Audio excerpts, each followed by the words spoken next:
ಪ್ರಿಯಾಂಕ ನೋಡಿ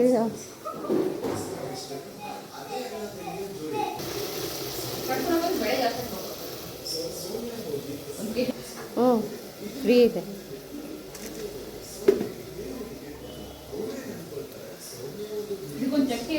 ಸ್ವಲ್ಪ ಹೊತ್ತಾದ್ಮೇಲೆ ಮಹಾದೇವ್ ಅವರು ಗಮನಿಸ್ತಾರೆ ಆ ಹುಡುಗಿ ಸೌಮ್ಯ ಏನಿತ್ತು ಅವ್ರ ಜೊತೆ ಕೋ-ಪ್ಯಾಸೆಂಜರ್ ಆಗಿ ಬಂದಿರೋದು ಇನ್ನೊಂದು ಹುಡುಗಿ ಅಲ್ಲ, ಹುಡುಗ ಅಂತ. ಹಾಗಾಗಿ ಅವರು ಸೌಮ್ಯ ಅವರ ಕಡಿಮೆಯಾಗಿ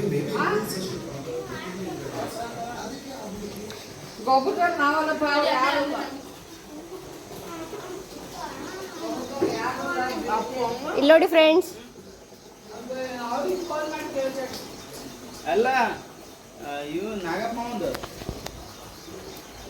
ಯಾರು ಗೊತ್ತಿದ್ರೆ ಕಮೆಂಟ್ ಹಾಕ್ರಿ. ಇವ್ರು ಯಾರಂತ